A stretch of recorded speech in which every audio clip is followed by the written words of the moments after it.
प्यारे दोस्तों, अगर आपको नींद नहीं आती या मन बार बार बेचैन हो उठता है तो यह कहानी आपके लिए ही है। रात के गहराते सन्नाटे में जब पूरी दुनिया अपने घरों में रजाई के अंदर महफूज होती है, तब हाईवे अपनी अलग ही कहानी लिख रहा होता है। यह कहानी बल्कि उस हकीकत की है जो बर्फीली हवाओं के साथ मिलकर इंसान के हौसले को तोड़ने की कोशिश करती है। एक ऐसी रात जहां मौत और नींद के बीच का फासला सिर्फ एक पतले से धागे पर टिका था। क्या कोई सिर्फ घर पहुंचने की जिद के सहारे कुदरत के सबसे क्रूर रूप का सामना कर सकता है? इस सवाल का जवाब उस सुनसान रास्ते पर छिपा था, जहां खामोशी भी अब डरावनी लगने लगी थी और हर गुजरता पल एक इम्तिहान बन गया था। आज की कहानी शंकर के नाम पर है। अगर आप चाहें तो आप अपनी कहानी अपने नाम के साथ कमेंट में लिख सकते हैं। आपकी लाइफ का कोई स्ट्रगल, कोई अनुभव या कोई ऐसा पल जो आपको याद रह गया हो। मैं हर कमेंट पढ़ता हूं। अगर आपकी कहानी इंप्रेसिव हुई तो अगली बेड टाइम स्टोरी आपकी कहानी पर ही बनेगी। इसके साथ कमेंट में यह भी बताइए कि आप ये कहानी कहां से सुन रहे हैं और किस समय सुन रहे हैं। तो चलिए अब उस कहानी में उतरते हैं जो आपको धीरे धीरे नींद की बाहों में ले जाएगी। हाईवे बिल्कुल सुनसान था, जैसे किसी ने पूरी दुनिया से आवाजों को निचोड़ लिया हो।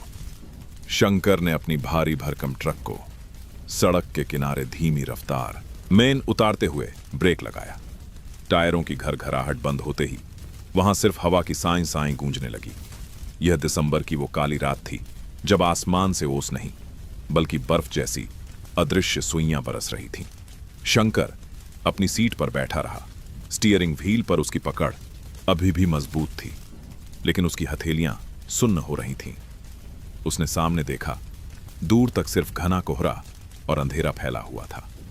ट्रक के हेडलाइट्स की रोशनी भी उस गाढ़े कोहरे को चीरने में नाकाम साबित हो रही थी। शंकर एक अनुभवी ड्राइवर था। उसने अपनी जिंदगी के 20 साल इन्हीं रास्तों पर बिता दिए थे। लेकिन आज की रात कुछ अलग थी। आज की हवा में एक अजीब सी चुभन थी जो चमड़ी को नहीं बल्कि सीधे रूह को छू रही थी। ट्रक का इंजन बंद करते ही सन्नाटा और भी गहरा हो गया। केबिन के अंदर डीजल की हल्की महक और पुरानी सीटों की गंध बसी हुई थी, जो शंकर के लिए किसी घर की खुशबू से कम नहीं थी।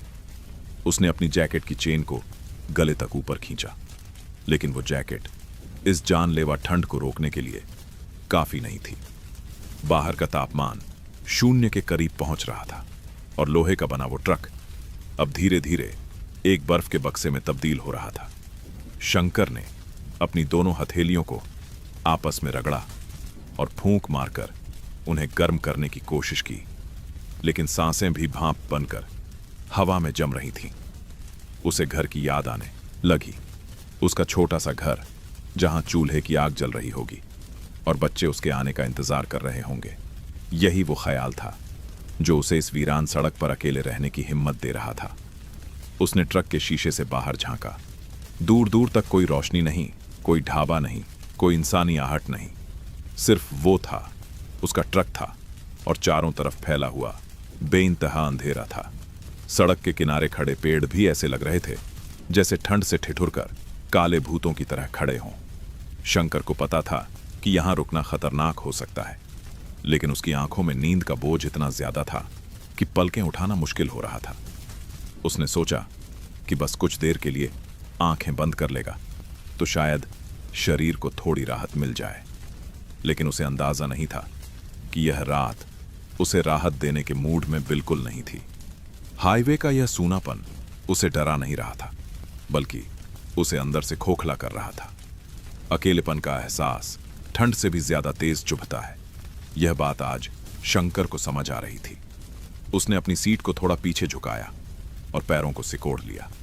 ट्रक के नीचे से गुजरती ठंडी हवा केबिन के फर्श को भी ठंडा कर रही थी, जिससे उसके पैरों की उंगलियां सुन्न पड़ने लगी थीं। यह सफर अभी बहुत लंबा था और मंजिल तक पहुंचने की जंग अब भी तो बस शुरू ही हुई थी। शंकर ने एक गहरी सांस ली, जो उसके फेफड़ों में बर्फीले धुएं की तरह उतर गई। पिछले 18 घंटों से वह बिना रुके स्टीयरिंग घुमा रहा था। उसकी कमर की हड्डी जैसे अखड़कर पत्थर हो गई थी। हर एक किलोमीटर जो उसने पीछे छोड़ा था उसने उसके शरीर से ताकत का एक एक कतरा निचोड़ लिया था। उसे याद भी नहीं था कि आखिरी बार उसने कब सही से पैर सीधे किए थे। लगातार सामने देखने की वजह से उसकी आंखों में जलन हो रही थी, जैसे किसी ने उनमें गर्म रेत भर दी हो। सड़क की वो सफेद पट्टियां जो घंटों से उसकी आंखों के सामने नाच रही थीं, अब अंधेरे में भी पलकें बंद करने पर उसे दिखाई दे रही थीं। यह थकान सिर्फ शरीर की नहीं थी, बल्कि यह वो बोझ था जो एक जिम्मेदार पिता अपने कंधों पर ढोता है। उसे पता था कि अगर उसने अभी आराम नहीं किया तो शायद वह कभी घर नहीं पहुंच पाएगा। नींद के झोंके उसे किसी गहरे कुएं में धकेल रहे थे और उससे लड़ना अब उसके बस के बाहर होता जा रहा था। उसने अपनी कलाई घड़ी पर नजर डाली। रात के 2 बज रहे थे। समय जैसे थम सा गया था। शंकर ने खुद को समझाया, बस थोड़ी देर, सिर्फ 2 घंटे सो लेता हूं, फिर सीधे घर। यह फैसला लेना आसान नहीं था। एक ड्राइवर के लिए समय ही पैसा होता है और रुका हुआ पहिया मतलब नुकसान। लेकिन आज उसकी मजबूरी उस नुकसान से कहीं बड़ी थी। उसका शरीर अब जवाब दे रहा था। दिमाग सुन्न पड़ चुका था और हाथ पैर अब उसके इशारों पर काम करने से इनकार कर रहे थे। उसने सोचा कि सुबह सूरज निकलने से पहले ही वह फिर से चल पड़ेगा। यही सोचकर उसने खुद को तसल्ली दी कि यह रुकना हारना नहीं है, बल्कि लंबी छलांग के लिए 2 कदम पीछे लेना है। ट्रक के केबिन में जगह बहुत कम थी। यह कोई आलीशान कमरा नहीं था, बस लोहे और रेक्सीन से बनी एक छोटी सी दुनिया थी। शंकर ने अपनी सीट के पीछे वाली संकरी जगह पर नजर डाली, जिसे वह अपना बिस्तर कहता था। वहां लेटना मतलब खुद को किसी संदूक में बंद करने जैसा था, लेकिन इस वक्त वहीं उसके लिए जन्नत थी। उसने बड़ी मुश्किल से अपने भारी जूतों को पैरों से अलग किया। जूते उतारते ही उसे महसूस हुआ कि उसके तलवे ठंड से कितने सुन्न हो चुके थे। उसने अपने अखड़े हुए शरीर को मोड़कर उस पीछे वाली सीट पर टिकाने की कोशिश की। जगह इतनी कम थी कि उसे अपने घुटने छाती से लगाने पड़े। बाहर हवा की आवाज अब किसी रोते हुए बच्चे जैसी लग रही थी। वह आवाज कांच के बंद शीशों को पार करके अंदर आ रही थी और शंकर के कानों में गूंज रही थी। उसने महसूस किया कि इंजन की गर्मी अब पूरी तरह खत्म हो चुकी है और बाहर की जानलेवा ठंड अब केबिन के हर कोने पर कब्जा कर रही है। लोहे की दीवारें बर्फ की तरह ठंडी हो चुकी थीं। शंकर लेटा तो था, लेकिन नींद और होश के बीच एक अजीब सी जंग चल रही थी। उसका मन घर भाग रहा था, लेकिन शरीर यहीं इसी हाईवे पर ढेर हो चुका था। उसे बस इतना पता था कि उसे अपनी आंखें बंद करनी है, चाहे कुछ पलों के लिए ही सही, ताकि वह फिर से खड़ा हो सके, फिर से उस जंग को लड़ सके जो उसे अपने परिवार तक ले जाएगी। शंकर ने अपने पीछे हाथ बढ़ाया और उस पुराने मटमैले कंबल को खींचा जो बरसों से उसका साथी था। यह कंबल कोई ऊनी या मोटा नहीं था, बल्कि एक घिसा पिटा कपड़ा था जिसके रेशे अब जवाब दे चुके थे। जगह जगह से उसमें छेद हो गए थे और उसका रंग भी अब पहचान में नहीं आता था। लेकिन शंकर के लिए यह सिर्फ एक कपड़ा नहीं था, यह उसकी ढाल थी। उसने उसे झाड़ा और अपने सिकुड़े हुए शरीर पर लपेट लिया। जैसे ही वह खुरदुरा कंबल उसकी त्वचा से लगा, उसे कोई खास गर्माहट महसूस नहीं हुई, लेकिन मन को एक झूठी तसल्ली जरूर मिली कि अब वह सुरक्षित है। उसने कंबल के एक कोने को पकड़ डांचकर अपने चेहरे को ढकने की कोशिश की, ताकि नाक की नोक पर जमती हुई बर्फ पिघल सके। इंजन बंद हुए काफी देर हो चुकी थी और लोहे का वह विशाल ढांचा पूरी तरह से ठंडा पड़ चुका था। ट्रक के अंदर की हवा बाहर की हवा जितनी ही बर्फीली हो गई थी। शंकर ने कंबल को अपने गले तक खींचा और कांपते हुए घुटनों को पेट से सटा लिया। वह कंबल इतना छोटा और पतला था कि अगर वह पैरों को ढकता तो कंधे खुल जाते, और अगर कंधों को छिपाता तो पैर ठिठुरने लगते। यह एक अजीब कशमकश थी, एक ऐसी लड़ाई जिसमें उसे अपने ही शरीर के हिस्सों के बीच चुनाव करना था। उसने खुद को जितना हो सके उतना छोटा कर लिया, ताकि शरीर की बची खुची गर्मी बाहर ना निकल सके। उसकी सांसें कंबल के अंदर ही अटक कर रह गई थीं, जिससे थोड़ी सी नमी और गर्मी पैदा हो रही थी। उस पतले कंबल में से भी ठंडी हवा छन छन कर आ रही थी। उसे ऐसा लग रहा था जैसे वह कपरहा नहीं, बल्कि बर्फ की एक पतली परत ओढ़े लेटा है। उसे याद आया कि पिछली बार जब वह घर गया था तो उसकी पत्नी ने कहा था, नया कंबल ले लो, यह अब काम नहीं देगा। तब शंकर ने हंसकर टाल दिया था, यह सोचकर कि पैसे बचा लूं तो बच्चों के काम आएंगे। आज वही बचत उसकी हर हड्डियों में दर्द बनकर चुभ रही थी। उसे अपनी पत्नी की वो बात याद आ रही थी और साथ ही अपनी बेवकूफी पर गुस्सा भी आ रहा था। लेकिन अब पछताने का वक्त नहीं था। सन्नाटा इतना गहरा था कि उसे अपनी खुद की धड़कनें सुनाई दे रही थीं। ट्रक के शीशों पर बाहर से कोहरे की सफेद परत जमनी शुरू हो गई थी, जिसने दुनिया को पूरी तरह से धुंधला कर दिया था। उस छोटे से केबिन में वह अकेला था, अपनी सांसों की भाप और उस बेजान कंबल के सहारे। ठंड अब आक्रामक हो रही थी, जैसे कोई अदृश्य दुश्मन चुपके से उसके पास रेंग रहा हो। वह कंबल उसे ठंड से नहीं बचा पा रहा था, बस उसे यह एहसास दिला रहा था कि उसके और मौत के बीच एक झीनी सी दीवार बाकी है। हर गुजरते पल के साथ तापमान गिरता जा रहा था और उस पुराने कंबल की औकात उस जानलेवा मौसम के सामने ना के बराबर थी। शंकर की आंखें बंद थीं, लेकिन दिमाग में ठंड के सुई जैसे वार लगातार जारी थे। उसने कसकर कंबल को मुट्ठी में भींच लिया, जैसे वह अपनी जिंदगी की ढोर पकड़ रहे हो। थकान अंततः जीत गई।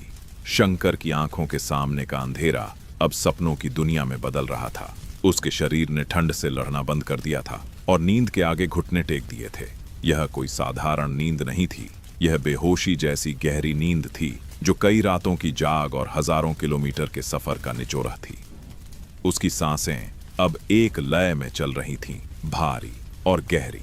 केबिन के अंदर का सन्नाटा उसकी खर्राटों की हल्की आवाज से टूट रहा था। बाहर हाईवे बिल्कुल खामोश था, जैसे पूरी कायनात सांस रोककर किसी अनहोनी का इंतजार कर रही हो। सरहद पर न तो किसी पहिए की आवाज थी और न ही किसी हॉर्न का शोर। वह विशाल ट्रक एक मरे हुए जानवर की तरह सड़क किनारे खड़ा था, बेजान और शांत। शंकर का सिर टेढ़ा होकर सीट के सख्त किनारे पर टिका हुआ था, लेकिन उसे कोई दर्द महसूस नहीं हो रहा था। उसकी चेतना अब उस स्तर पर पहुंच चुकी थी जहां शरीर का दुख और मौसम की मार मायने नहीं रखती। वह उस दुनिया में था जहां वह अपने घर के आंगन में बैठा था। धूप खिली थी और वह अपने बच्चों के साथ हंस रहा था। यह सपना इतना प्यारा था कि उसके चेहरे पर नींद में भी एक सुकून दिखाई दे रहा था। हकीकत की क्रूरता से दूर वह सपनों की उस गर्मी में लिपटा हुआ था जो उसे इस जानलेवा रात में नसीब नहीं हो रही थी। उसे खबर ही नहीं थी कि उसकी हथेलियां ठंड से नीली पड़ रही हैं और पैरों की उंगलियां सुन्न हो चुकी हैं। समय जैसे उसके लिए रुक गया था। ट्रक के बाहर कोहरा और भी घना हो गया था, जिसने ट्रक को चारों तरफ से घेर लिया था, मानो कुदरत उसे दुनिया की नजरों से छिपा देना चाहती हो। उस सन्नाटे में शंकर बिल्कुल अकेला और निहत्था था। उसने अपनी सुरक्षा की सारी परतें उतार फेंकी थीं। ट्रक का लॉक, खिड़की का शीशा, सब कुछ अब उसकी किस्मत के भरोसे था। नींद ने उसे इतना लाचार बना दिया था कि अगर कोई उसके पास खड़ा होकर उसे आवाज भी देता तो शायद वह न सुन पाता। वह अपनी सुध-बुध खो चुका था, पूरी तरह से अनजान कि आने वाले कुछ पल उसकी इस रात को और भी मुश्किल बनाने वाले हैं। उसकी पकड़ आज, जो सोने से पहले कंबल पर कसकर जमी थी, अब डीली पर आज गई थी। कंबल का एक कोना उसके कंधे से सरक कर नीचे लटक गया था, जिससे ठंडी हवा को सीधे उसकी छाती तक पहुंचने का रास्ता मिल गया था। लेकिन नींद का नशा इतना गहरा था कि शंकर ने हिलने की कोशिश भी नहीं की। वह बस पढ़ा रहा, पत्थर की मूरत की तरह बेखबर और बेसुध। हाईवे की वह रात अपनी काली चादर फैलाए उसे देख रही थी और शंकर उस चादर के नीचे सो रहा था, यह सोचकर कि सब ठीक है, जबकि असल इम्तिहान तो अब शुरू होने वाला था। आधी रात का सन्नाटा अब अपने चरम पर था। बाहर घना कोहरा किसी सफेद कफन की तरह हाईवे पर बिछ गया था, जिसने दुनिया की हर चीज को अपनी आगोश में ले लिया था। शंकर की गारही के आसपास की विजिबिलिटी शून्य हो चुकी थी। उस घुप अंधेरे और जानलेवा सन्नाटे के बीच अचानक ट्रक के बाहर एक हरकत हुई। सरहद के किनारे उगी झाड़ियों के पीछे से एक परछाई निकली। वह कोई जानवर नहीं था, बल्कि एक इंसान का साया था जो ठंड से बुरी तरह ठिठुर रहा था। उसके कदम लड़खड़ा रहे थे, लेकिन उसकी नजरें शंकर के ट्रक पर टिकी थीं। उस साये ने चारों तरफ देखा, यह तसल्ली करने के लिए कि कोई और तो नहीं देख रहा, और फिर दबे पांव ट्रक के पैसेंजर साइड की तरफ बढ़ा। शंकर अंदर गहरी नींद में था, अपनी ही दुनिया में खोया हुआ। उसे खबर भी नहीं थी कि उसकी सुरक्षा में सेंध लगने वाली है। ट्रक का पुराना लॉक बरसों के इस्तेमाल से घिस चुका था और शायद पूरी तरह से लगा भी नहीं था। उस अनजान साये ने बहुत ही सावधानी से दरवाजे के हैंडल को पकड़ा। एक हल्की सी खट की आवाज हुई जो सन्नाटे में किसी धमाके जैसी लगी, लेकिन शंकर की थकान इतनी गहरी थी कि उसकी पलकें तक नहीं झपकी। दरवाजा धीमे से खुला और बर्फीली हवा का एक तेज झोंका केबिन के अंदर दाखिल हो गया। वह हवा शंकर के चेहरे से टकराई, लेकिन उसने बस नींद में अपना सिर दूसरी तरफ घुमा लिया। आने वाले शख्स ने अंदर झांका। उसकी आंखों में लालच नहीं, बल्कि एक अजीब सी मजबूरी और डर दिखाई दे रहा था। उसने देखा कि ड्राइवर सीट पर एक आदमी सिकुड़ा हुआ सो रहा है और उसके ऊपर एक पुराना फटा हुआ कंबल पड़ा है। वह कंबल भले ही जीर्ण शीर्ण था, लेकिन उस वक्त उस अजनबी के लिए वह किसी खजाने से कम नहीं था। उसका हाथ कांपा जब वह ट्रक के अंदर बढ़ा। उसने बहुत ही धीरे से, जैसे कि वह हवा को भी नाराज नहीं करना चाहता हो, कंबल का एक कोना अपनी उंगलियों में फंसाया। शंकर ने नींद में एक भारी सांस ली। चोर का दिल हलक में आ गया। वह एक पल के लिए बुत बनकर खड़ा हो गया, इस डर से कि कहीं ड्राइवर की आंख न खुल जाए। कुछ सेकंड बीते जो किसी सदी से कम नहीं लगे। जब शंकर दोबारा शांत हो गया तो उस साये ने अपनी हिम्मत बटोरी। उसने कंबल को इंच दर इंच अपनी तरफ खींचना शुरू किया। घर्षण की हल्की सरसराहट हुई, लेकिन हवा की सांग सांग ने उसे दबा दिया। शंकर का शरीर, जो अब तक उस पतले कपड्डे की आड़देच में था, धीरे धीरे बेपर्दा हो रहा था, और फिर एक आखिरी झटके के साथ वह कंबल शंकर के शरीर से पूरी तरह अलग हो गया।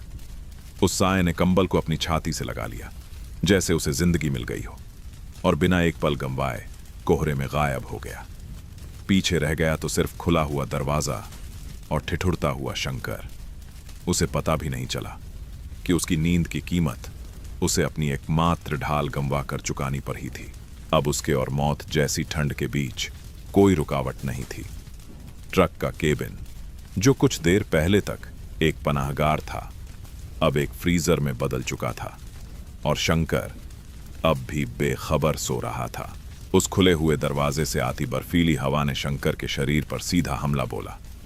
जैसे ही उसकी चमरही से वो पुराना कपरहा हटा, कुदरत का कहर उस पर टूट पड़ा। केबिन के अंदर का तापमान, जो पहले ही कम था, अब बाहर की जानलेवा ठंड के बराबर हो गया था। शंकर, जो कुछ पलों पहले तक सपनों की दुनिया में एक मीठी गर्माहट महसूस कर रहा था, अचानक एक दर्दनाक हकीकत में खींच आया। हवा के वो अदृश्य खंजर उसकी शर्ट के रेशों को पार करके सीधे उसकी पसलियों से टकरा रहे थे।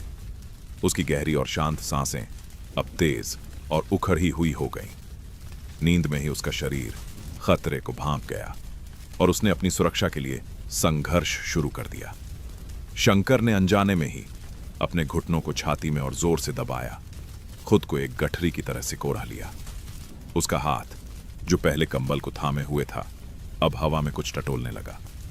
उंगलियां सीट के खुरदुरे कवर पर फिरी, लेकिन वहां उसे बचाने वाला वो पुराना साथी मौजूद नहीं था। उसका अवचेतन मन समझ नहीं पा रहा था कि अचानक यह बदलाव कैसे हुआ। उसे लगा कि शायद उसने नींद में कंबल गिरा दिया है। उसने बिना आंखें खोले ही अपने आसपास हाथ घुमाया, लेकिन उसे सिर्फ जमा देने वाला खालीपन मिला। उसके बदन के रोंगटे खड़े हो गए थे, जैसे उसकी त्वचा भी इस हमले से बचने की कोशिश कर रही हो। ठंड अब उसकी मांसपेशियों में उतर रही थी। उसके दांत किटकिटाने लगे और जबरहा अनियंत्रित होकर कांपने लगा। यह वो कंपी थी जो रुकने का नाम नहीं लेती, जो इंसान को अंदर से हिलाकर रख देती है। शंकर कराह उठा। उसकी नींद अब टूट रही थी, लेकिन थकान का बोझ उसे पूरी तरह जागने नहीं दे रहा था। वह एक अजीब सी अवस्था में फंसा था, न पूरी तरह सोया हुआ, न पूरी तरह जागा हुआ। बस दर्द और ठिठुरन का एक लंबा सिलसिला चल रहा था। उसका दिमाग उसे उठने और खिड़की दरवाजे चेक करने का आदेश दे रहा था, लेकिन शरीर इतना अकरह चुका था उसके हिलना भी एक सजा जैसा लग रहा था। ट्रक का वह केबिन जो उसकी रोजी रोटी का जरिया था, अब उसे किसी लोहे की कब्र जैसा महसूस हो रहा था। हर गुजरती मिनट के साथ उसके हाथ पैर सुन्न होते जा रहे थे। खून का दौरा धीमा पड़ रहा था और उंगलियों के पोरों में एक मीठा मीठा दर्द शुरू हो गया था। शंकर ने अपनी बाहों को अपनी छाती के आर पार कस लिया। खुद को ही गले लगाकर वो थोड़ी सी गर्मी पैदा करने की नाकाम कोशिश कर रहा था। उसके माथे पर ठंडा पसीना आ गया था। उसे ऐसा लग रहा था जैसे वह बर्फ के पानी में डूबा हुआ है और बाहर निकलने का कोई रास्ता नहीं है। सुबह अभी बहुत दूर थी और रात का यह पहर सबसे ज्यादा क्रूर साबित हो रहा था। उसे इंतजार था तो बस सूरज की एक किरण का, लेकिन अभी तो अंधेरे ने ही उसे चारों तरफ से जकड़ा रखा था। सुबह की पहली किरण कोहरे की मोटी चादर को चीरने की कोशिश कर रही थी, लेकिन हाईवे पर अभी भी धुंध का राज था। शंकर की आंखें भारी थीं, जैसे पलकों पर किसी ने पत्थर बांध दिए हों। उसने बड़ी मुश्किल से अपनी आंखें खोली, लेकिन दुनिया उसे घूमती हुई नजर आई। उसके सिर में एक तेज झंझनाहट हो रही थी, मानो दिमाग के अंदर कोई हथौड़े चला रहा हो। उसने उठने की कोशिश की, लेकिन उसका शरीर सीट से चिपका हुआ सा लगा। रात भर की उस जानलेवा ठंड ने अपना काम कर दिया था। उसके जोड़ों में एक ऐसा दर्द बैठ गया था जो हिलने डुलने पर उसे चीखने पर मजबूर कर रहा था। उसका गला पूरी तरह सूख चुका था और निगलने में भी कांटे चुभ रहे थे। शंकर ने कांपते हुए हाथ से अपने माथे को छूने की कोशिश की। उसकी हथेलियां तो बर्फ जैसी ठंडी थीं, लेकिन माथा तवे की तरह जल रहा था। उसे तेज बुखार चढ़ चुका था। शरीर के अंदर आग लगी थी, लेकिन बाहर से उसे इतनी ठंड लग रही थी कि उसके दांत रुकने का नाम नहीं ले रहे थे। खट खट खट की वो आवाज पूरे केबिन में गूंज रही थी। उसकी सांसें छोटी और गर्म हो गई थीं, जो नाक से निकलते ही भाप बन रही थीं। उसने अपने आसपास देखा। उसकी नजर उस खाली सीट पर पड़ी जहां रात को वह लेटा था। वहां कुछ नहीं था, न वह पुराना कंबल, न कोई गर्माहट।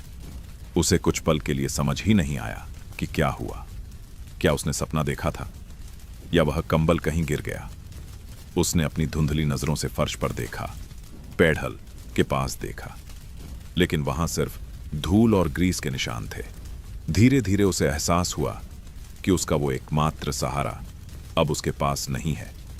लेकिन इस वक्त चोरी का दुख मनाने से ज्यादा बड़ी मुसीबत उसका अपना शरीर था। उसे ऐसा लग रहा था जैसे उसकी नसों में खून की जगह पिघला हुआ सीसा बह रहा हो। कमजोरी इतनी ज्यादा थी कि स्टीयरिंग व्हील तक हाथ बढ़ाना भी उसे एक पहाड़ चढ़ने जैसा लग रहा था। उसने सोचा कि शायद वह यहीं पड़ा रहे, थोड़ी देर और आंखें बंद कर ले, लेकिन उसके अंदर का डर उसे सोने नहीं दे रहा था। अगर वह यहां इसी हालत में रुका रहा तो शायद यह बुखार और यह ठंड मिलकर उसे हमेशा के लिए सुला देंगे। गाड़ी के शीशे पर बाहर से ओस की बूंदें जम गई थीं। शंकर ने एक गहरी सांस लेने की कोशिश की, लेकिन उसे खांसी का एक जबरदस्त दौरा पड़ा। खांसी इतनी तेज थी कि उसका पूरा शरीर हिल गया और सिर का दर्द और भी भयानक हो गया। उसकी आंखों से पानी बहने लगा। वह निढाल होकर स्टीयरिंग पर गिर गया। माथा ठंडे स्टीयरिंग से लगा तो उसे एक पल के लिए सुकून मिला, लेकिन यह सुकून खतरनाक था। उसे पता था कि यह बुखार कोई साधारण थकान नहीं है। यह उस सर्द रात का जहर है जो अब उसके शरीर में फैल चुका है। उसे घर याद आने लगा, लेकिन घर अब किसी दूसरे ग्रह जैसा दूर लग रहा था। उसके पास न दवा थी, न कोई अपना, बस यह लोहे का ढांचा और एक अंतहीन सड़क थी। स्टीयरिंग की ठंडक अब उसके माथे की आग को बुझा नहीं पा रही थी। बंद पलकों के पीछे यादों का एक रील चलने लगा। उसे अपना आंगन दिखाई दिया। वहां तुलसी का वो पौधा जिसके पास उसकी पत्नी हर शाम दिया जलाती थी। उसे सुमित्रा की वो चिंतित आंखें याद आईं जो हमेशा उसके जाने पर नम हो जाती थीं। पिछली बार जब वह निकला था तो उसने कहा था, इस बार जल्दी लौटना, मुन्ना रोज आपके बारे में पूछता है। वो शब्द अब उसके कानों में गूंज रहे थे, किसी मंत्र की तरह जो उसे इस बेहोशी से बाहर खींचने की कोशिश कर रहे थे। सुमित्रा का वो चेहरा जो उसकी राह देखते देखते अक्सर मुरझा जाता था, आज शंकर की बंद आंखों के सामने सबसे चमकदार तस्वीर बनकर उभरा था। उसे अपने बेटे का चेहरा याद आया। वह कैसे दौड़कर आता था और उसकी टांगों से लिपट जाता था। उस मासूम स्पर्श की याद ने शंकर के सुन्न पड़े शरीर में बिजली सी दौड़ा दी। उसे लगा कि अगर वह यहां रुक गया तो वह इंतजार हमेशा के लिए इंतजार ही बनकर रह जाएगा। उसकी बूढ़ी मां, जो शायद अभी भी दरवाजे पर नजरें गड़ाए बैठी होंगी, उसका क्या होगा? ये सवाल उसके बुखार से तपते दिमाग पर हथौड़े की तरह बरस रहे थे। उसका परिवार उसकी कमाई का नहीं, बल्कि उसके सही सलामत लौटने का इंतजार कर रहा था। यह ख्याल आते ही उसकी छाती में एक अजीब सा दर्द हुआ, जो शारीरिक नहीं बल्कि जज्बाती था। वह जानता था कि अगर आज उसने हिम्मत हारी तो उसके घर का चूल्हा तो शायद जल जाएगा, लेकिन खुशियों की रोशनी हमेशा के लिए बुझ जाएगी। उसके पास कोई डॉक्टर नहीं था, न ही पास के किसी दराज में कोई बुखार की दवा रखी थी। उसकी जेब खाली थी और शरीर लाचार। वहां सिर्फ उसकी इच्छा शक्ति बची थी। उसने उस छोटी सी भगवान की मूर्ति की ओर देखा जो डैशबोर्ड पर चिपकी थी। आज उसकी दवा कोई गोली नहीं, बल्कि उसकी जिद थी। उसे घर पहुंचना था, चाहे उसकी जान ही क्यों न निकल जाए। यह अब सिर्फ एक सफर नहीं, बल्कि एक वादा था जिसे उसे हर हाल में निभाना था। उसने सोचा, मैं यहां इस वीरान सरहद पर दम नहीं तोड़ सकता, मुझे जाना होगा। शंकर ने अपनी मुट्ठियां भींची, इतनी जोर से कि उसके पोर सफेद पड़ गए। उसने खुद से बात की, अपनी आत्मा को झकझोरा। उठ शंकर, तेरे बच्चे तेरी राह देख रहे हैं। उसने अपने भारी शरीर को सीधा करने की कोशिश की। उसकी रीढ़ की हरहरी में दर्द की एक तीखी लहर दौड़ गई, जिसने उसकी चीख निकाल दी। लेकिन उस दर्द को उसने पिया और उसे अपनी ताकत बना लिया। घर की वो धुंधली तस्वीर अब उसके लिए जीने का एकमात्र मकसद बन गई थी। उसने कसम खाई कि चाहे उसे घिसट कर जाना पड़े, लेकिन आज रात वह इस हाईवे के किनारे अनाथों की तरह नहीं मरेगा। उसे आज ही, अभी ही निकलना होगा। शंकर ने अपने कांपते हुए हाथों को आगे बढ़ाया। उसकी उंगलियां इतनी बेजान हो चुकी थीं कि चाबी के छोटे से लोहे को पकड़ना भी एक चुनौती लग रहा था। चाबी ठंडी थी, लेकिन उसकी हथेलियों का बुखार उससे कहीं ज्यादा तेज था। उसने चाबी को इग्निशन में डाला और उसे घुमाने के लिए अपनी पूरी बची खुची ताकत लगा दी। इंजन ने भी पहली बार में साथ देने से मना कर दिया। खुर्र खुर्र की एक बेसुरी आवाज आई और फिर सन्नाटा छा गया, जैसे ट्रक भी इस जानलेवा ठंड में अपनी नींद तोड़ना नहीं चाहता था। शंकर का दिल एक पल के लिए बैठ गया। क्या अब यह मशीन भी उसे धोखा देगी? क्या उसकी किस्मत ने यहीं दम तोड़ दिया है? उसने अपनी आंखों को बंद किया और एक पल के लिए भगवान को याद किया। फिर एक गहरी सांस भरकर उसने दोबारा चाबी घुमाई और एक्सीलेटर के पेडल पर अपने भारी पैर का दबाव बनाया। इस बार इंजन एक जोरदार दहाड़ के साथ जाग उठा। डीजल जलने की गंध और इंजन की वो जानी पहचानी गरगराहट शंकर के कानों में किसी संगीत जैसी लगी। पूरे केबिन में एक थरथराहट दौड़ गई, जिसने शंकर की कमजोर और दर्द से कराहती हर्रियों को हिलाकर रख दिया। डैशबोर्ड की पीली बत्तियां जल उठीं, मानो अंधेरे में उम्मीद की छोटी छोटी आंखें खुल गई हों।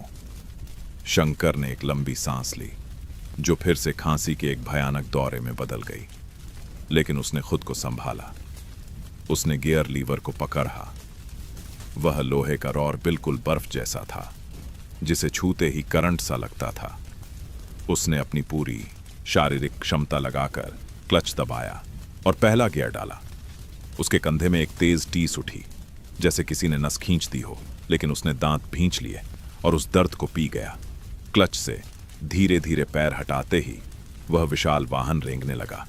टायर जमी हुई सड़क पर घूमे और ट्रक ने इंच दर इंच आगे बढ़ना शुरू किया। सड़क के किनारे खड़े पैरा धीरे धीरे पीछे छूटने लगे। शंकर ने स्टीयरिंग को अपने दोनों हाथों से जकड़हा लिया था, ताकि उसकी कंपकंपी से गारही का संतुलन न बिगड़े। उसकी नजरें सामने विंडशील्ड के पार देखने की कोशिश कर रही थीं, लेकिन बुखार की वजह से सब कुछ धुंधला और हिलता हुआ लग रहा था। कोहरा अभी भी घना था और हेडलाइट्स की रोशनी उसमें बिखर रही थी। सड़क अब एक काली पट्टी जैसी लग रही थी, जो अनंत तक जा रही थी। हर एक छोटा सा गड्ढा या झटका जो ट्रक को लगता, वह सीधे शंकर के सिर में हथौड़े की तरह बचता था।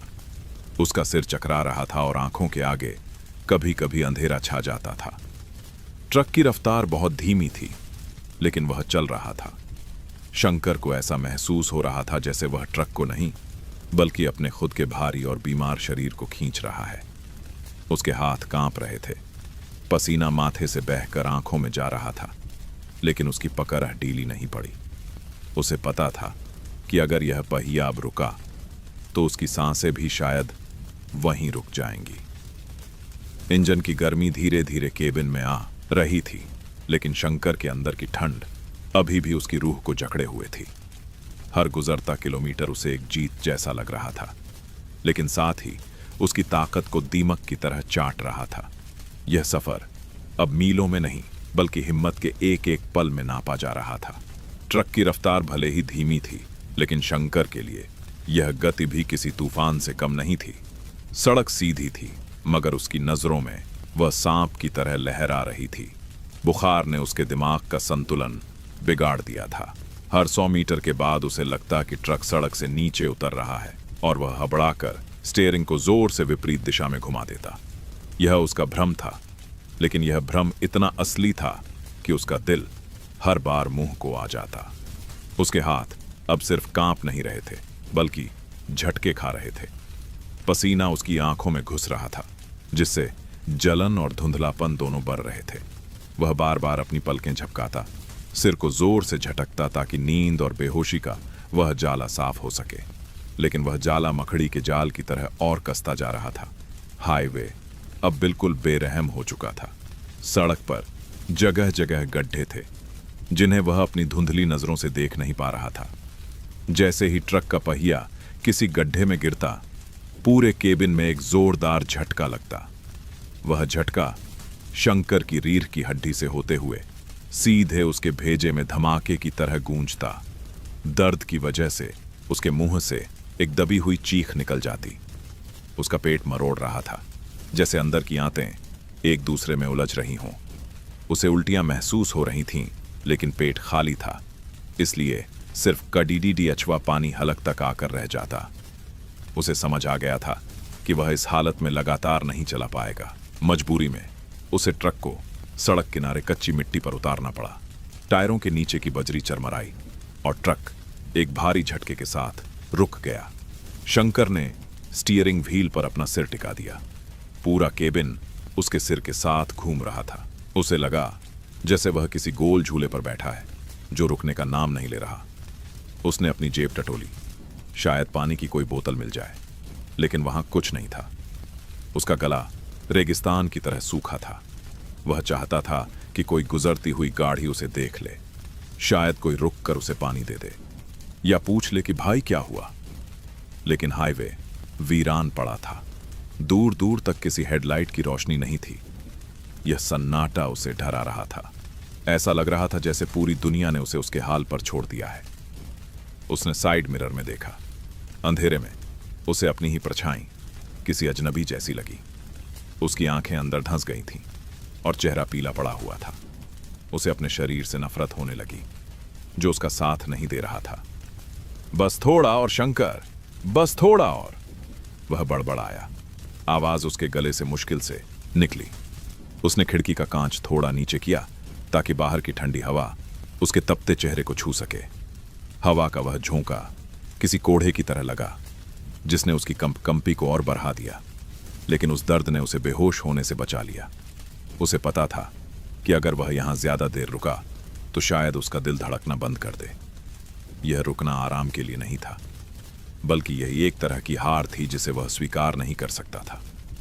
उसे फिर से उस लोहे के दानव को जगाना था, फिर से उस जानलेवा सड़क पर उतरना था जहां हर मोड़ पर मौत उसका इंतजार कर रही थी।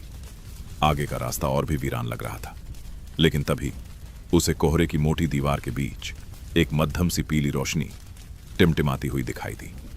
वह रोशनी किसी तारे की नहीं, बल्कि घुप अंधेरे में उम्मीद की एक आखिरी किरण थी। शंकर की धुंधली आंखों में एक चमक आ गई। उसने अपनी भारी पलकों को जोर से झपकाया ताकि यह यकीन कर सके कि यह कोई भ्रम नहीं है। जैसे जैसे ट्रक आगे बढ़ा, वह रोशनी साफ होती गई। वह सड़क के किनारे बना एक छोटा सा पुराना ढाबा था, जिसकी टीन की छत के नीचे एक बल्ब जल रहा था और बाहर एक बड़ा सा चूल्हा सुलग रहा था। शंकर के लिए वह दृश्य किसी मंदिर के दर्शन से कम नहीं था। उसने कांपते हाथों से स्टीयरिंग मोड़ा और ट्रक को उस ढाबे के सामने कच्ची जमीन पर उतार दिया। ट्रक से नीचे उतरना किसी जंग जीतने जैसा था। जैसे ही उसने जमीन पर पैर रखा, उसके घुटने मुड़ गए और वह गिरते गिरते बचा। उसके पैरों में जान नहीं थी, वे लकड़ी की तरह सख्त और बेजान हो चुके थे। वह लड़खड़ाता हुआ उस चूल्हे की ओर बढ़ा। आग की लपटें देखकर उसकी आत्मा तृप्त हो गई। वह बिना कुछ बोले आग के बिल्कुल करीब जा खड़ा हुआ। उसने अपनी हथेलियों को आग के ऊपर फैला दिया। आग की गर्मी ने जब उसकी सुन्न त्वचा को छुआ तो उसे एक तीखा दर्द महसूस हुआ, जैसे जमा हुआ खून पिघलने की कोशिश कर रहा हो और नसों में रास्ता बना रहा हो। यह दर्द भी उसे मीठा लगा। ढाबे वाला, जो एक बुजुर्ग आदमी था और कंबल में लिपटा बैठा था, उसने शंकर की हालत एक नजर में भांप ली। उसने बिना पूछे ही केतली चढ़ा दी। बैठो भाई, बहुत ठंड है आज, उसने सहानुभूति भरी आवाज में कहा। शंकर के पास बोलने की ताकत नहीं थी, उसका गला अभी भी चोक था। उसने बस सिर हिला दिया और वहीं एक टूटी हुई बेंच के किनारे टिक गया। थोड़ी देर में एक कांच के गिलास में उबलती हुई कड़क चाय उसके सामने आ गई। शंकर ने उस गिलास को दोनों हाथों से ऐसे पकड़ा जैसे वह दुनिया की सबसे कीमती चीज हो। गिलास की गर्मी उसकी हथेलियों से होते हुए सीधे उसके दिल तक पहुंच रही थी और उसकी कांपती रूह को सुकून दे रही थी। उसने चाय का पहला घूंट भरा। गर्म चाय ने उसके गले की सिंकाई की और पेट में पहुंचते ही राहत की एक लहर पूरे शरीर में दौड़ गई। अदरक और इलायची की खुशबू ने उसके बंद दिमाग के कुछ ताले खोल दिए। उसे लगा जैसे उसके शरीर में फिर से प्राण लौट रहे हैं। वह चाहता था कि यहीं इस आग के पास बैठा रहे, इस गर्माहट में सो जाए और सुबह तक न उठे। यह प्रलोभन बहुत बड़ा था। उसका थका हुआ शरीर चीख चीख कर कह रहा था कि रुक जाओ, अब और मत चलो, यही तो स्वर्ग है। वह आग, वह चाय, वह सन्नाटा, सब उसे रोकने की साजिश रच रहे थे। लेकिन तभी उसकी नजर अपनी कलाई घड़ी पर पड़ी। समय रेत की तरह फिसल रहा था। अगर वह यहां आराम करने के लालच में फंस गया तो सुबह तक घर पहुंचना नामुमकिन हो जाएगा। यह चाय, यह आग, यह आराम, सब एक छल है। असली सच वह ठंडी सड़क और उसका इंतजार करता परिवार है। उसने चाय का आखिरी घूंट जल्दी से हलक के नीचे उतारा। पैसे चुकाते वक्त उसका हाथ फिर से कांप रहा था। उसने एक आखिरी बार उस आग को देखा, जैसे किसी बिछड़े हुए दोस्त से विदा ले रहा हो, और फिर अपनी जैकेट को कसते हुए वापस उस अंधेरे और ठंड की तरफ मुड़ गया। आराम का वह छोटा सा टुकड़ा अब उसे और ज्यादा परेशान कर रहा था, क्योंकि अब उसे पता था कि बाहर की दुनिया कितनी जालिम है और उसे अभी भी उस कोढ़े से लड़ना बाकी है। शंकर ने अपनी जेब से मुद्दे तुद्दे नोट निकाले और उस बुजुर्ग ढाबे वाले के सामने रख दिए। उसके हाथ अभी भी कांप रहे थे और दिमाग में घर पहुंचने की धुन सवार थी। वह मुड़कर जाने ही वाला था कि उस बुजुर्ग की भारी आवाज ने उसके कदमों को जकड़ लिया। बाबूजी, आज की रात ही कुछ अजीब है, बुजुर्ग ने चूल्हे में एक लकड़ी को आगे सरकाते हुए कहा। शंकर रुक गया। उसकी लाल और सूजी हुई आंखें सवालिया नजरों से उस आदमी को देखने लगी। उसे बातों में वक्त बर्बाद करने का कोई शौक नहीं था, लेकिन उस बुजुर्ग के लहजे में कुछ ऐसा था जिसने उसे सुनने पर मजबूर कर दिया। क्या हुआ बाबा? शंकर ने अपनी फटी हुई आवाज में पूछा। बुजुर्ग ने एक गहरी सांस ली और अंधेरे हाईवे की तरफ इशारा किया, जिधर शंकर को जाना था। अभी कोई आध घंटा पहले एक लड़का आया था यहां, उम्र यही कोई 20-22 साल होगी। उसकी हालत आपसे भी बदतर थी। शंकर की भौहें सिकुड़ गईं। इतनी रात गए इस सुनसान रास्ते पर, इस जानलेवा ठंड में कोई पैदल क्यों चलेगा? क्या वो किसी गारही में था? शंकर ने पूछा। नहीं, बुजुर्ग ने सिर हिलाया। पैदल था, नंगे पैर तो नहीं, पर जूते घिसे हुए थे। शरीर पर ढंग का कपड़ा तक नहीं था, बस एक। वह रुका, जैसे सही शब्द याद करने की कोशिश कर रहा हो। बस एक पुराना सा मटमैला कपड़ा या कंबल जैसा कुछ उसने अपनी छाती से भींच रखा था। इतना जोर से पकड़ा था जैसे कोई उसे छीन लेगा। कंबल शब्द सुनते ही शंकर के दिमाग में एक घंटी बजी। उसका हाथ अपने आप अपनी खाली सीट की तरफ जाने को हुआ। क्या यह वही था? लेकिन उसने तुरंत इस ख्याल को झटक दिया। चोर गार ही लेकर भागते हैं, पैदल नहीं। और इस ठंड में पैदल चलना मौत को दावत देने जैसा है। बुजुर्ग ने बात आगे बढ़ाई। मैंने उसे चाय के लिए पूछा तो उसने मना कर दिया। शायद जेब खाली थी। बस कांपते होठों से पूछा, बाबा, आगे वाला गांव कितनी दूर है? उसकी आंखों में एक अजीब सा डर था बाबूजी। वो चोर उचक्का नहीं लग रहा था, बल्कि जैसे कोई मुसीबत का मारा हो। उसका चेहरा देखकर लग रहा था कि वो ठंड से नहीं, बल्कि किसी मजबूरी से कांप रहा है। बिना कुछ खाए पिए वो अंधेरे में ही आगे बढ़ गया। शंकर सन्न रह गया। उस लड़के का हुलिया, वो पुराना कपड़ा, वो डर, सब कुछ एक अजीब पहेली बना रहा था।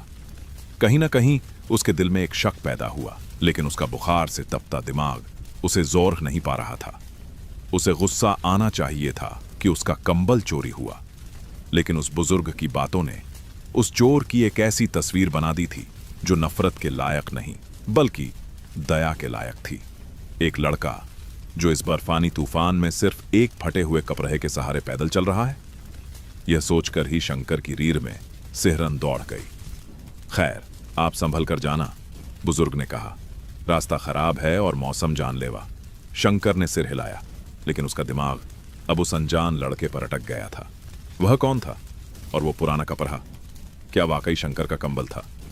अगर हां, तो वह उसे ओढ़ने के बजाय छाती से लगाकर क्यों चल रहा था? सवालों का एक बवंडर उसके बुखार के साथ मिल गया। उसने ट्रक का दरवाजा खोला और वापस अपनी सीट पर चरहच गया। केबिन अभी भी ठंडा था, लेकिन अब उस ठंड में एक रहस्य भी घुल गया था। उसने गाड़ी स्टार्ट की और हेडलाइट की रोशनी में सरहद को घूरा। उसे लगा जैसे अंधेरे में हर परछाई उसी लड़के की है जो शायद उससे कुछ कदम आगे मौत और जिंदगी की लड़ाई लहरेच रहा है। ट्रक के पहिए फिर से घूमने लगे, लेकिन अब मंजिल के साथ साथ शंकर की नजरें उस कांपते हुए साए को भी तलाश रही थीं। ट्रक के पहिए अब उस जानी पहचानी कच्ची सड़क पर उतर चुके थे जो शंकर के गांव की तरफ जाती थी। यह रास्ता उसका अपना था, जहां के हर खड्डे और हर मोड़ से उसकी पुरानी यादें जुड़ ही थीं। लेकिन आज यह रास्ता उसे किसी अजनबी जैसा लग रहा था। बुखार अब उसके दिमाग पर पूरी तरह हावी हो चुका था। उसे स्टीयरिंग व्हील पकड़ने के लिए अपनी कोहनियों को पसलियों में अरहाना पड़ रहा था, ताकि हाथों की कंपन को रोका जा सके। उसकी सांसें किसी फटे हुए धौंकने की तरह चल रही थीं, तेज और बेसुरी। हर सांस के साथ उसकी छाती में एक चुभन होती थी, जैसे फेफड़ों में कांच के टुकड़े भरे हों। आसपास के खेत कोहरे और अंधेरे में डूबे हुए थे, लेकिन शंकर को पता था कि यहीं कहीं वो पुराना बरगद का पेड़ है जहां बचपन में वह खेला करता था। उसकी धुंधली नजरों के सामने कभी कभी रंग बिरंगे धब्बे नाचने लगते। उसे भ्रम होने लगा कि सड़क के किनारे उसका बेटा खड़ा है और हाथ हिला रहा है। शंकर ने एक झटके में सिर हिलाया। नहीं, यह सिर्फ बुखार है, उसने खुद को डांटा। अभी घर नहीं आया, अभी रुकना नहीं है। उसकी जबान तालू से चिपक गई थी। प्यास अब दर्द बनकर गले में अटक गई थी, लेकिन अब पानी की नहीं। उसे बस उस दरवाजे की चौखट की तलाश थी जहां पहुंचकर वह गिर सके। गाड़ी की हेडलाइट्स ने सामने एक पुराना मील का पत्थर रोशन किया। उस पर लिखा था रामपुर 2 किमी। यह 2 किलोमीटर का फासला उसे किसी महासागर को पार करने जैसा लगा। उसके शरीर का पोर पोर अब जवाब दे चुका था। उसकी पीठ की मांसपेशियां ऐंठ रही थीं और पैरों में अब पेडल दबाने की ताकत नहीं बची थी। वह मशीन की तरह बिना सोचे समझे बस आदतन गियर बदल रहा था। उसका दिमाग सुन्न हो चुका था, लेकिन दिल में एक ही रट लगी थी, घर घर घर। यह शब्द उसकी धड़धकन के साथ ताल मिला रहा था। ट्रक जब गांव की सीमा में दाखिल हुआ तो कुत्तों के भौंकने की आवाजें आईं। यह आवाजें उसे संगीत जैसी लगीं, क्योंकि यह जीवन का संकेत थीं। सड़क अब और भी संकरी और उबद खाबद हो गई थी। हर झटके पर शंकर का सिर पीछे सीट से टकराता। उसे चक्कर आ रहे थे। दुनिया गोल घूम रही थी। उसे लगा कि वह बेहोश होने वाला है। उसकी आंखों के आगे अंधेरा छाने लगा। उसने अपनी जीभ को दांतों के बीच जोर से दबाया। दर्द की उस तीखी लहर ने उसे एक पल के लिए होश में ला दिया।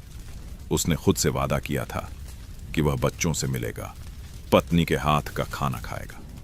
वह वादा उसे सोने नहीं दे रहा था। आखिरकार अंधेरे में उसे अपने घर की धुंधली रूपरेखा दिखाई दी। वह छोटा सा मकान जिसकी छत की मरम्मत उसे पिछली बारिश से पहले करवानी थी।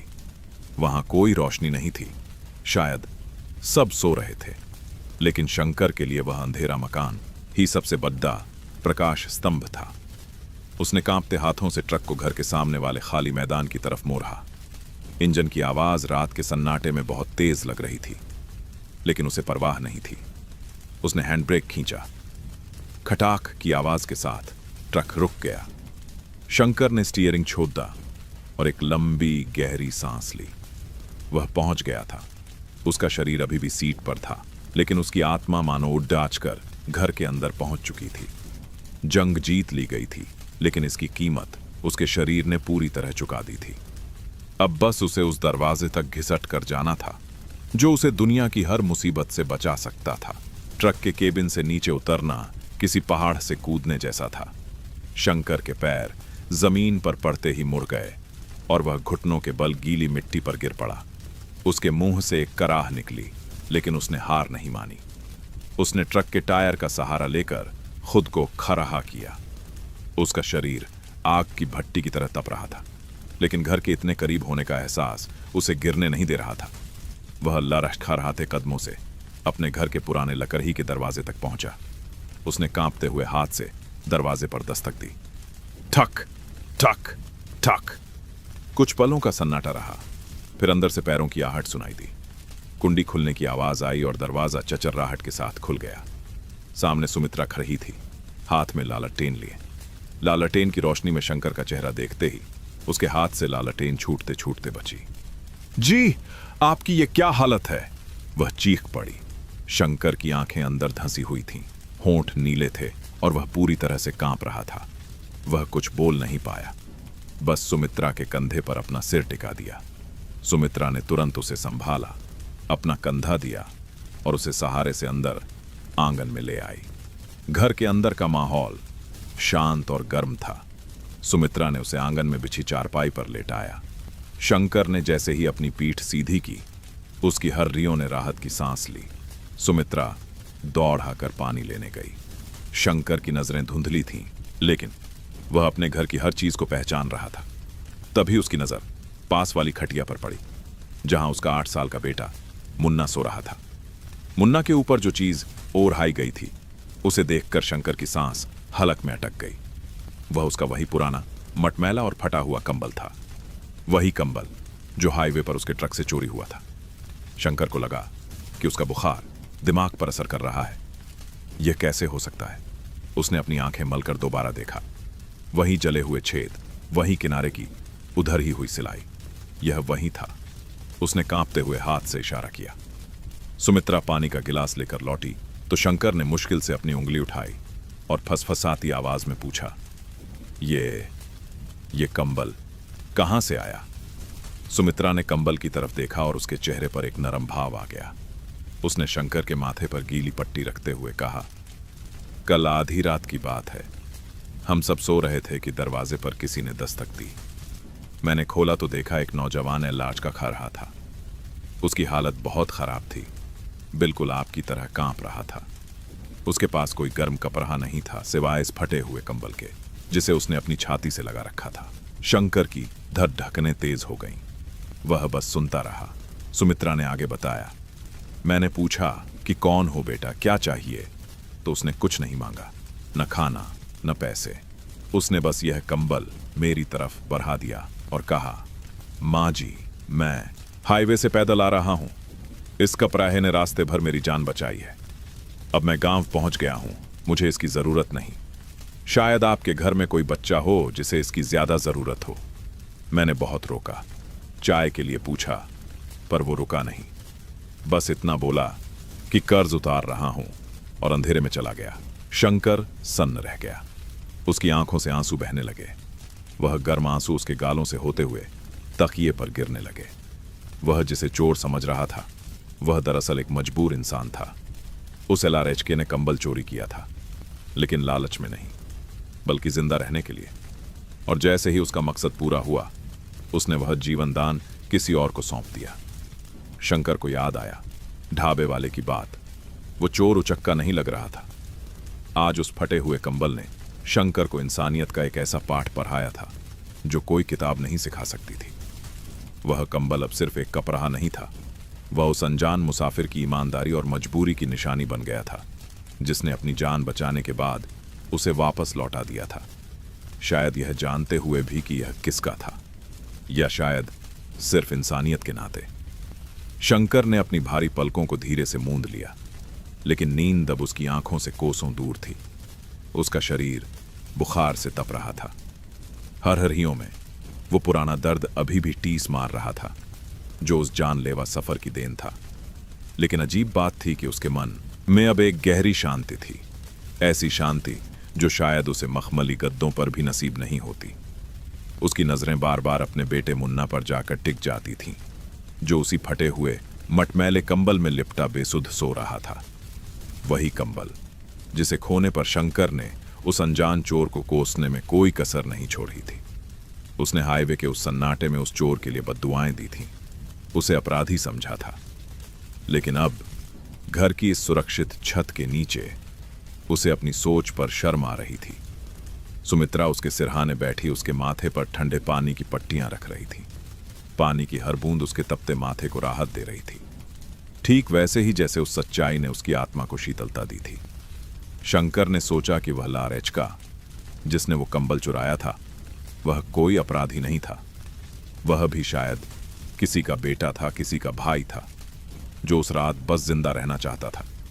उसने चोरी की क्योंकि उसके पास कोई विकल्प नहीं था, और जैसे ही उसकी जान बची, जैसे ही वह सुरक्षित जगह पर पहुंचा, उसने वह अमानत वापस लौटा दी, न जाने न पहचाने, बस इंसानियत के नाते। यह सोचकर शंकर का गला भर आया। उसे लगा कि उस एलआरएचके ने सिर्फ कंबल नहीं ओढ़ा था, बल्कि उसने शंकर के भरोसे को भी अपनी छाती से लगाकर बचाया था। बाहर हवा अभी भी साएं साएं कर रही थी। खिड़की के पल्लों से टकराती हवा अब उसे ढरा नहीं रही थी। उसे महसूस हुआ कि दीवारें, छत और यह परिवार ही उसकी असली दौलत है। ट्रक, पैसा, हाईवे की वो दौड़ भाग, सब कुछ बेमानी है अगर अंत में सुकून न मिले।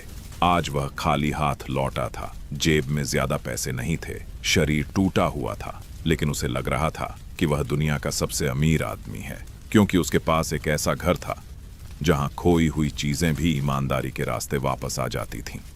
सुमित्रा ने देखा कि शंकर की आंखों के कोने भीगे हुए हैं। उसने धीमे स्वर में पूछा, क्या हुआ? दर्द ज्यादा है क्या? मैं डॉक्टर को बुलाऊं? शंकर ने नामे सिर हिलाया और एक कमजोर मुस्कान के साथ सुमित्रा का हाथ थाम लिया। उसकी हथेलियां खुरदुरी थीं, लेकिन उनमें जो अपनापन था वो किसी दवा में नहीं मिल सकता था। नहीं सुमित्रा, शंकर ने फसफसाते हुए कहा, दर्द नहीं है, बस आज समझ आया कि हम जिसे मैला कुचैला समझते हैं, कभी कभी वही सबसे पवित्र होता है। रात गहरी हो चुकी थी, गांव शांत था। शंकर की सांसें अब लय में आ रही थीं। बुखार शायद सुबह तक उतर जाएगा, थकान भी मिट जाएगी, लेकिन आज की रात ने उसके दिल पर जो छाप छोड़ी थी वह ताउम्र नहीं मिटने वाली थी। उसने एक आखिरी बार मुन्ना को देखा, उस चोरी के कंबल में सुरक्षित और गर्म। उसने महसूस किया कि हम अक्सर लोगों को गलत समझते हैं, क्योंकि हम उनकी मजबूरी की जगह अपने नुकसान को देखते हैं। हाईवे ने उसे तोड़ना चाहा था, लेकिन घर ने उसे फिर से जोर दिया था। आंखें बंद करते हुए शंकर के दिमाग में एक ही बात गूंज रही थी, जो इस पूरी रात का निचोड़ा थी। वह नींद की आगोश में जाने लगा, इस संतोष के साथ कि इंसानियत अभी भी जिंदा है, चाहे मौसम कितना भी क्रूर क्यों ना हो। ठंड सबसे पहले शरीर को नहीं, इंसानियत को परखती है। अगर आप अभी तक इस कहानी के साथ जुड़े हुए हैं, तो इसका मतलब है कि शंकर की इस जंग और इंसानियत की जीत ने आपके दिल को भी छू लिया है। इसे अपने दोस्तों और परिवार वालों के साथ जरूर शेयर कीजिए, ताकि वो भी इस गर्माहट को महसूस कर सके और सुकून भरी नींद पा सके। इस वीडियो के अंत में कुछ खाली हिस्सा है, जहां सिर्फ शांति है, लेकिन उसे छोड़कर वीडियो बंद मत कीजिए। जब दर्शक बीच में ही वीडियो छोड़ देते हैं तो यूट्यूब को लगता है कि हमारी मेहनत बेकार है और वह हमारी कहानियों को नए लोगों तक भेजना बंद कर देता है, जिससे मेरा मनोबल कम होता है। जब वीडियो अच्छी परफॉर्म करती है तो मुझे मोटिवेशन मिलता है आपके लिए ऐसी ही बेहतरीन और सुकून भरी कहानियां लाने का। आप इसे ज्यादा लोगों तक पहुंचाने में योगदान दे सकते हैं। अब अपने मोबाइल का वॉल्यूम थोड़ा कम कर दीजिए, फोन साइड में रख दीजिए, अपने कंबल या रजाई को अच्छी तरह ओढ़ लीजिए, ठीक वैसे ही जैसे शंकर को आखिर में अपने घर का सुकून मिला। आंखें बंद कीजिए, लंबी गहरी सांस लीजिए और इस गर्माहट के साथ आराम से सो जाइए। शुभ रात्रि।